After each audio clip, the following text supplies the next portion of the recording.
Hello, everyone, and welcome to the school day at the North Texas Teen Book Festival in Irving, Texas.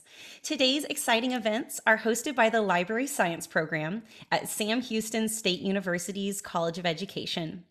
I am Courtney Walker, librarian at Skaggs Elementary and Plano ISD, and I am a proud alum of Sam Houston State University. Thank you all so much for being here today.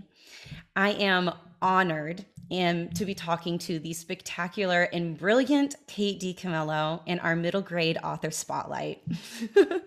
Kate has published over 25 incredible books. Her writing career started off with a bang when her first published book, Because of Winn-Dixie, won the Newbery Honor.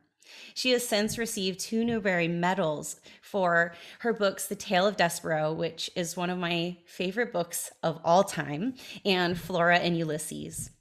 From 2014 to 2015, she served as the National Ambassador for Young People's Literature, where she focused on the theme of stories connect us. Some of her other books include The Tiger Rising, The Miraculous Journey of Edward Tulane, Mercy Watson series, and The Magician's Elephant. And her newest book, The Beatrice Prophecy, is an absolute treasure, and I know it is going to blow you all away. Kate, welcome to NTTBF, and thank you so much for being here today. Oh, Courtney, thank you. And thank you for the beautiful introduction. As we were saying before we started, I just want to thank you for being such a huge reader, but such a huge advocate for reading. We know as readers how life-changing it can be, but it's also that thing of the huge, great gift of putting a book into somebody else's hands, which is one of the best things in the world. And you get to do that all the time. So thank you for that. Thank you. It really is a dream to get to do that because that was provided to me when I was growing up, and it's just incredibly powerful and important. So thank you.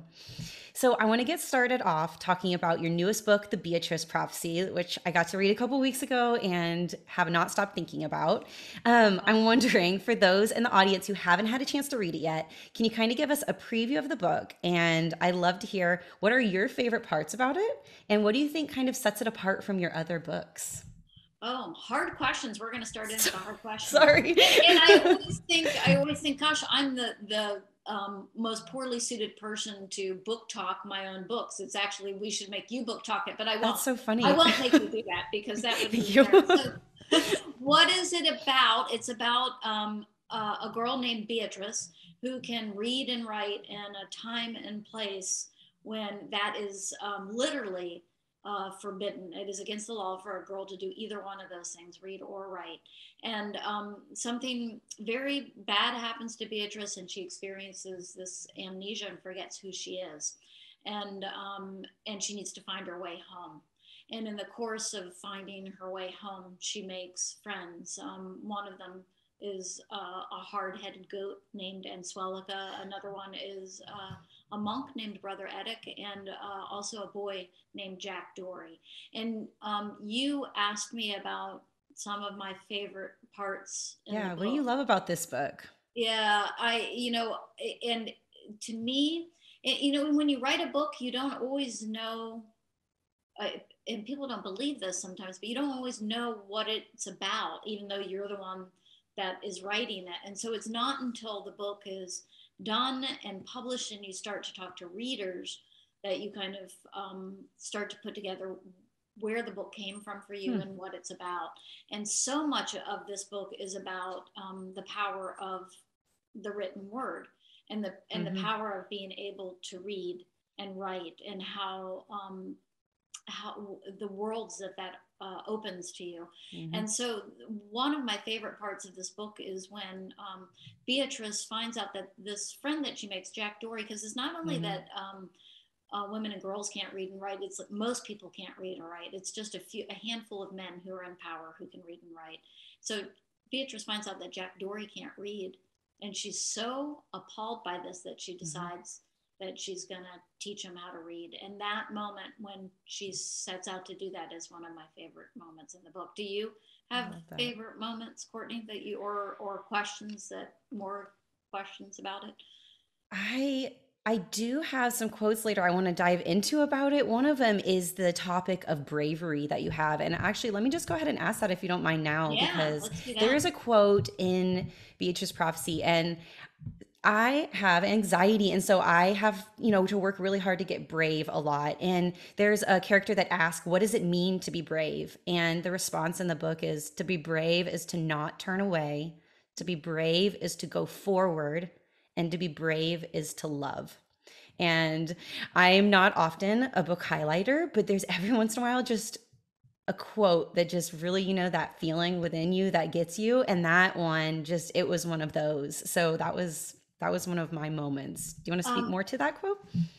well, I can speak more to that quote because first I want to say, and as a librarian, you're probably, you're against this, but boy, when it's my book, I live in the book. I Mm, would never dog ear or underline a library book or a book that belonged to somebody else. right. But books that really matter to me, I live in them, and Right. I write notes in the margin and I underline. And Wow. in talking about this book to lots of different people, so many people have so many different quotes that really matter to them. Interesting. And so I keep on hearing about quotes that I forgot that are actually in there. It's like, oh yeah, that's in there. Yeah. And so I want to say two things about that. One, the first thing is a much more kind of like esoteric, big abstract Mm-hmm. point, which is when you read that, I thought, I wonder who wrote that.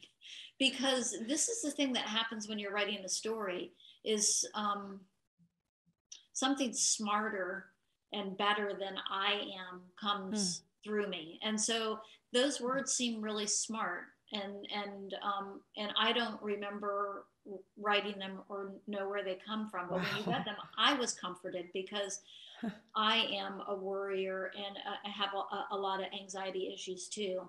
And so when you read that to me, well, I didn't hear words that I wrote. I heard words that comforted me.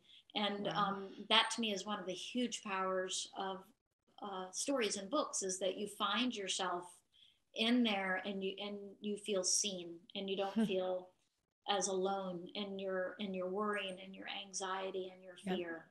And Mm-hmm. that thing can happen too when you're writing. The words surprise you and come from Right. some better part of you, Mm. and comfort you. So there you go. That's incredible. That's amazing. Thank you. Yes, that one was another one. And I'm going to just go ahead and ask you about my other favorite quote in there. And this one, it's not really a spoiler, but it is really important to the story. So there is a quote that's, we shall all, in the end, be led to where we belong. We shall all, in the end, find our way home. Oh. Yeah, yeah, Just chills. Just those words chills. I remember, and They're those big ones. words, again, it goes back to part of uh, the way I write. I don't know what's going to happen in a story, Hmm. so I don't outline, and I usually just start with an image, or a character's name. Or a few characters' names, Hmm. and then I kind of like it's like walking down a long dark hallway, and I can see there's a line of light at the bottom of the door, and I'm kind of like making my way towards that light. That's the way it feels to write a book. Those words that you just quoted showed up relatively early in the writing process, Okay. and so while they provide huge comfort to the reader, they also provided huge comfort to the writer because it's like, okay, um, I'll find my way home with this Huh. story. And Courtney, we were talking about this before we started, about Despero and about you reading Despero when you were a kid.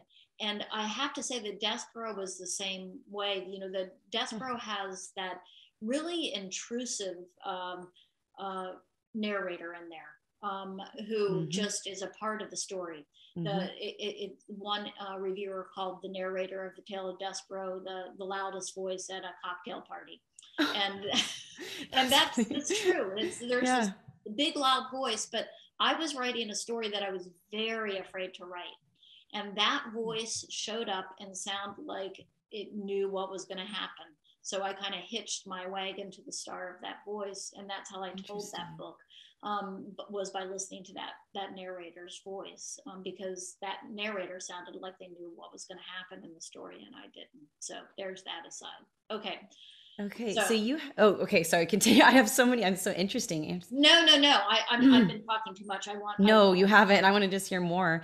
I think it was really interesting. You said something about you have kind of like an anchor for each of your books. That's kind of something. So sometimes it's an image. You said for Despero, it was that narrator's voice. Beatrice, it was this quote. Yeah, right. Something that just makes me think that I can find my way through telling the story. And I just, because probably when this conversation gets played in schools and we're talking to kids, I want to say this about writing in general and the way that I write. Because writing gets taught in schools, and there are a lot of students who are listening who want to be writers. And I want to make the point that there is no right or wrong way to do this. So if you're the kind of writer who you can only write a story by doing an outline in advance, that's great. But I'm the kind of writer where I don't know, and I have, like you said, those anchors to help me find my way through it, kind of footholds, like when you're climbing up a mountain, it's kind of like that. But there's no right or wrong way to do it. It is very much an individual journey writing a book, and people can encourage you, and people can also teach you how to use punctuation and how to capitalize and how to edit yourself. But the writing of it, you kind of teach yourself how to write a story, and you do that by reading a lot and by sitting down and trying to write a story. Okay, so again, I went off on a big side note there. So I love it, though. I loved it. Did you want to say, are you good on that quote? Back to you, Courtney. Back to me. Okay. Yeah. Fabulous. So when I was looking at your theme that you had selected, I think you selected it for your National Ambassador for Young People's Literature. It was The Stories Connect Us. Yeah. And when I was preparing for this, like in order to really make myself get confident and feel like like I could do this, I was thinking about that's something you and I, right, have in common is stories not only connect us, but they connect us to the kids as well and the readers. So my first thought was when you came up with that, it was talking about how it connects readers, correct? It's bringing readers together. Right. But it's also, can I keep running? Go ahead. I do have some more, but I want to hear what you want to say. But it's like stories connect us, reader to reader and writer to reader. But I was thinking reader to reader, and also was thinking that wonderful thing that can happen when a story is read aloud. But the funny thing is, because that ambassadorship lasts for 2 years, and in the course of it, I went a lot of places and talked in a lot of places that I wouldn't normally go to. When you go on book tour, you go to the same places most of the time, but I went further afield there. And so I talked in, lunchrooms and community centers and gymnasiums. And it was so funny because like about halfway through it, I thought, it's like, here I am delivering this message, and it's happening to me as I'm delivering the message, that, because I would feel so connected to people, talking to them about the books that had mattered to them, and talking to them about reading and the power of reading. So it's just like, that was, the stories connected us there too, and so it was just like the message that I was out delivering kept on getting delivered back to me. I felt less alone. I felt more connected to all those people who believed in story. So it gives me chills. So when I was thinking about this Stories Connect Us, I also kind of noticed that in some of your stories, there's multiple characters. So like if we look at Despero, I have to, my favorite, there's a mouse and a rat and a princess and a serving girl. Their stories connect them, right? They come together in these unexpected ways. They make this really rich tapestry of a story because there are so many. In Beatrice, we have a monk, the lost girl, and our demon goat, and Swelika, who I love. And it kind of put this idea in my head that no one's life is solitary, right? We're all connected. When you are writing your stories and you do this where you have the different characters, stories happening and coming together. Have you always done that intentionally?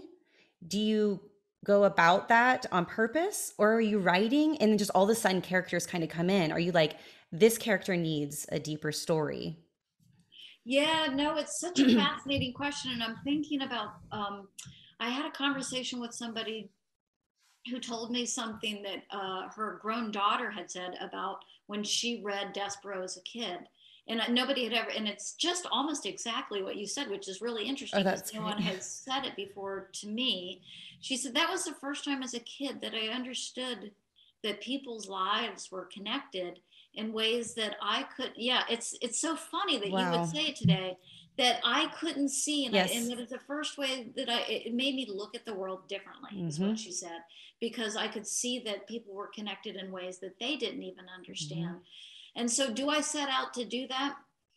No, but I think it's part of what I've experienced as a reader, Mm-hmm. is that kind of feeling of like being welcomed in and being embraced by I, all these other lives that I wouldn't have known. So I think Mm-hmm. it makes sense then when I sit down to write that feeling, and I don't. The very first time I was aware that I'm always trying to get everybody around a table, because this Mm-hmm. happens in Despereaux at the end, right? We're Yep. not giving any spoilers. It's just like, Yes. and I saw that I'd done a picture book called Great Joy, where everybody comes in. There's this 2-page spread at the end, and everybody's inside. Everybody is inside, and there's food, and it's warm. And I thought, wow, that's what I'm trying to do every time I write a story. But when I'm sitting there writing a story, I'm not thinking about it. So it's a really interesting question. And it's so fascinating to me that you would say virtually the same thing that I just heard a couple weeks ago from That this friend is talking really about her daughter. interesting. Yeah. Yeah. Because I feel like so many books reflect, at least a human experience for me, is sometimes we get caught up in like our world, and we see things just from our point of view, but we really are our lives are everyone, connected to each other. And I think that that's what is just powerful for me in your books is I love seeing that, we all are a part of a bigger picture, a bigger story. Right. And it's the thing is, it's the same as the ambassador thing, where um, I get connected to all these people, because right before we got on this call, the FedEx arrived with a Kindle that sends letters from readers every week, and so Oh, I go through those letters, and I think I don't know these people, but yet I'm connected to these people. So it's just, and that's what writing does. So it's like it's a message that keeps on unfolding. It's right. really powerful. Yeah. Extremely. I was just about to say, it's just so powerful. It's amazing. Well, we had some students submit questions. So Oh, I'm going great. to do a couple of those throughout. So I wanted to start with one now. Cece from Jasper High School. And she's asking about the Tale of Despereaux. She wants to know, how were you able to make the world of such a little mouse so interesting? I So love it. Cece, I love that question. And part of it for me is that thing of when I read, I see the world in it's visual for me. Okay. And science tells us that for most people, it's like 70% of us, when we're reading, we have kind of a movie in our head. Yes, That's 100%. the way it is for me when I write. And so to make Despereaux's world interesting, it's just like all I have to do is calm down and look at that world that I'm in, and I can see it all. And so then I can write what I see. So does that make sense? Yes, it does. Yeah. And that's incredible. I wish I was able to do that. That's amazing. Um, so this is something that means a lot to me. Since I've been reading your books for a long time throughout my life, I feel like I didn't even know this when I was a kid and I was reading it, but now that I'm an adult reading it, I can see it. And hearing you speak other times, it's just so apparent you have a very deep respect and admiration for children and tweens and teens. And that's incredible to me. Um, so I feel like you really respect their intelligence. And that kind of leads me to thinking about you're mainly a middle grade writer. And I've worked with middle grade students a lot. And for me, it's tough to find those books that respect the intelligence, but, fit this age group. So when you began writing, did you intentionally go for this middle grade group? Does it come from that deep respect you have for these kids? And it kind of feels like you've continued throughout your career to write for it.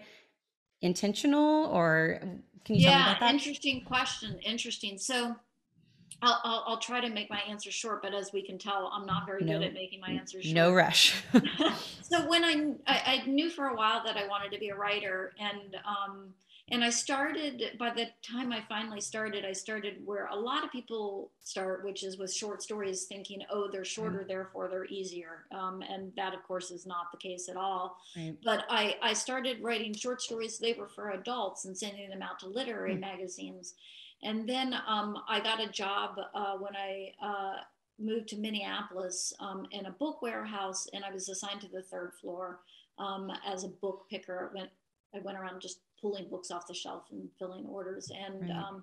that third floor was where all the kids' books were. And I started to read the books that I was picking.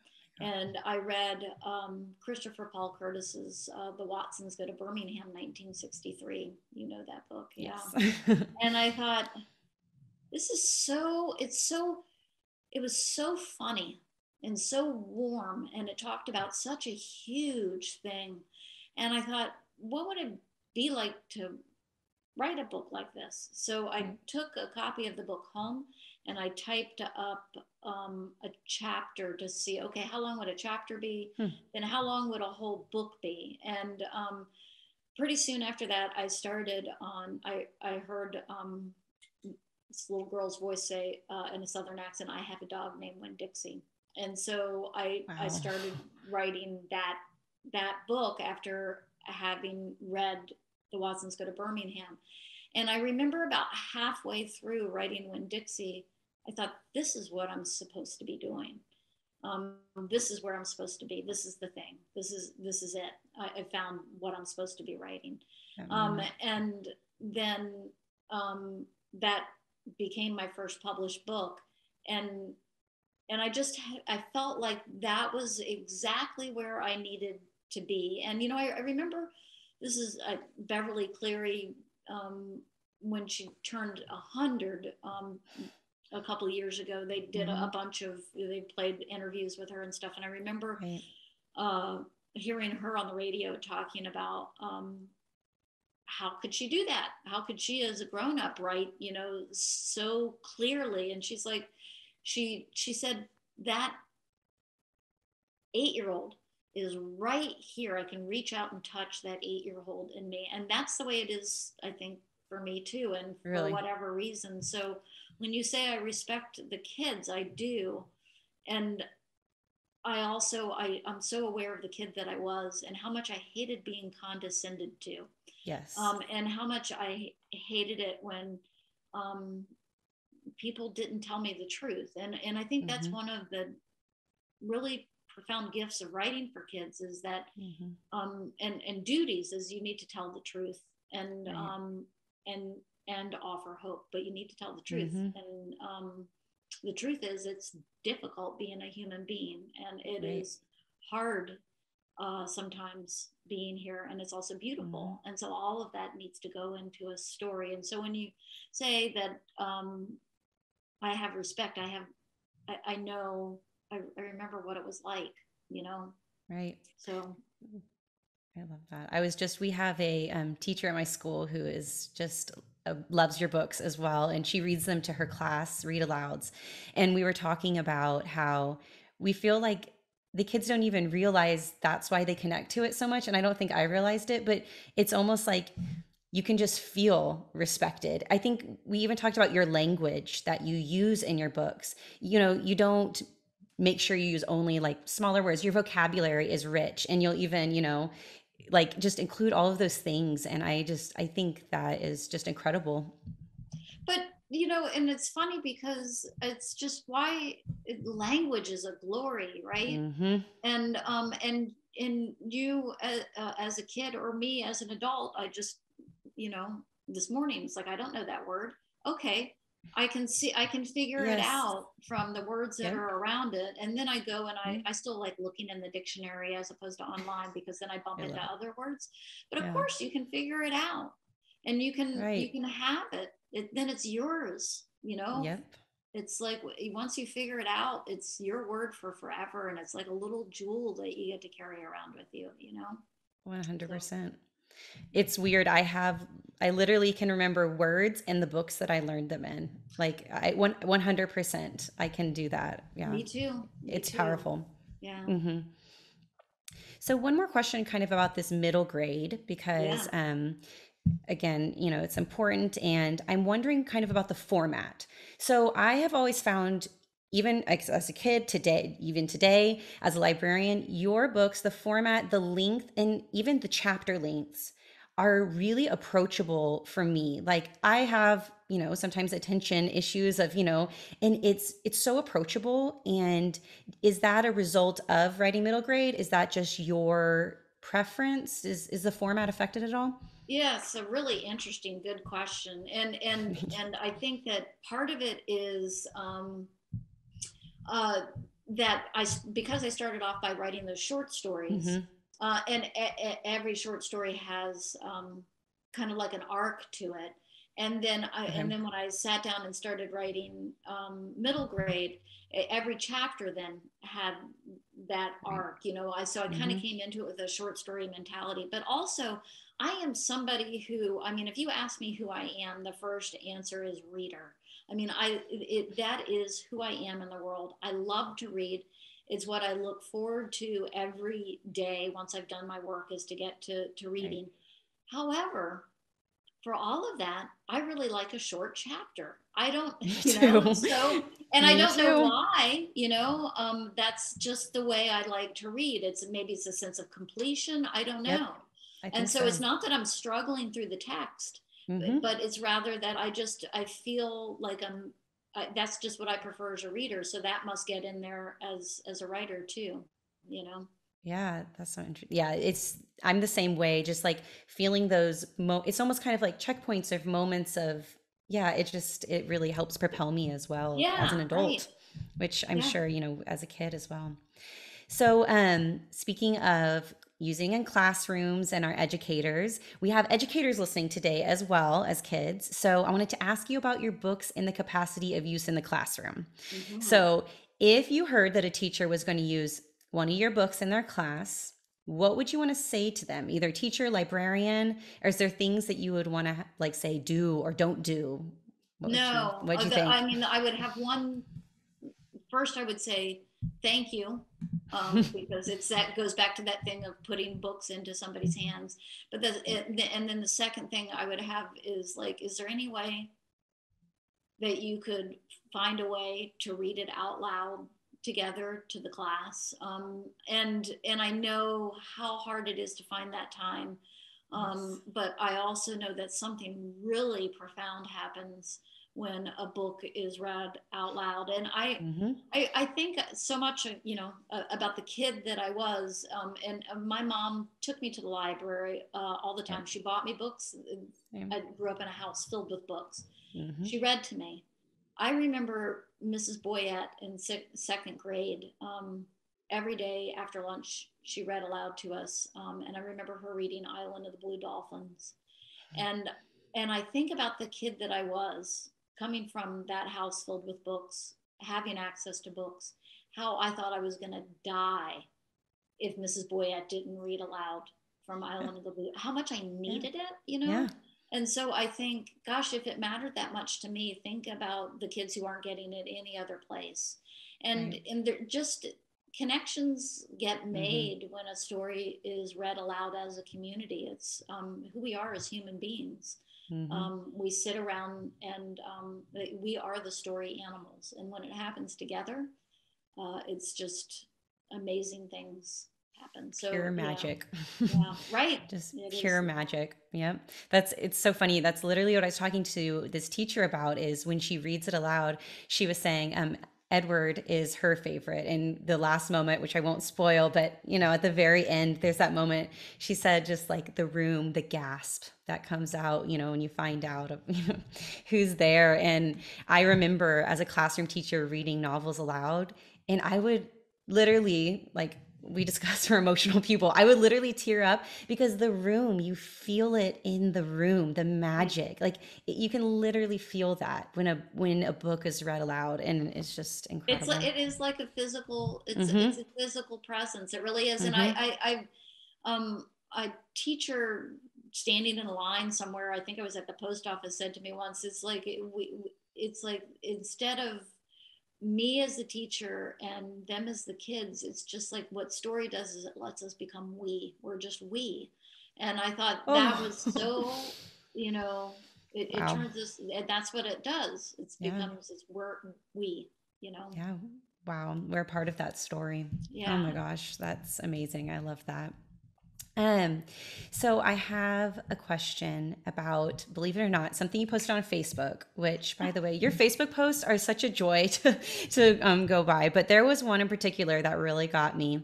You talked about anchors and kites, books that are anchors and books that are kites. And you said that the books that are anchors remind you of who you are. Hmm. The kites show you who you can be. And Yeah. wow. So would you mind talking about that a little bit? And we don't have too much time left, but I would love to know throughout your life, could you maybe tell us an anchor book for you or a kite book if you can think of one? Sure. Well, I can do one that, because sometimes a book can be both. Right. So let's finish by talking about Charlotte's Web, which Oh, I didn't read until I was almost 30 years old because I read Black Beauty, and I was so worried about what happened to that horse and how that horse was abused, that I wouldn't check out any book that had an animal on the cover after that. And so I oh would my look at gosh. Charlotte's Web at the library all the time and see Wilbert's worried face and think, I'm not going to do You're it. like, no. And then when I started to write for kids, I had a teacher who said, you can't write for kids unless you read Charlotte's Web. So that book is an anchor because and I reread it every year, because it reminds me so much of, it's that thing, it does that beautiful thing of where it tells you the truth. Yep. It delivers hard news, but Mm-hmm. so it tells you the truth, but it also comforts you at the same time. It makes you, Mm-hmm. you're brokenhearted and you're also lifted up, right? Right. And so it reminds me of what it's like to be a human being, which is funny when you're talking about, a pig and A and pig a and spider. a spider. Yeah. Yeah, but there's the anchor of that, and then there's the kite of, um, this is the way to do it. This is how E.B. White does it. Is like the kite is, it shows me how do you write a book like that, and you do it by putting the whole weight of your heart on every word of it. That's how he did that. And so that's the kite, and I feel like that's the reminder for me all the time about doing this work, is like to put the whole weight of my heart on every word. That's what I need to try to do, because it matters so much to me, and it matters so much to readers. Right. We're in this together. I can attest to that. Yes. Thank you. So I want to end with one last student question. Okay. And I am all about people who've made an impact on me in life. And I think it's so important. And Jocelyn, also from Jasper High School, wants to know, throughout all the stories you've written, who has been the most helpful and encouraging to you of your ideas? That's a fantastic question. It's Yeah. beautiful. Um, who, what immediately pops in, the heroes and the people who have been so helpful to me are the people who put books in my hands. But, um, on this particular journey, it's like before I became a writer, I was a reader. And the person who really, like, this takes us back to Beatrice. That book is dedicated to my mom because I struggled to learn how to read. And we were taught with phonics.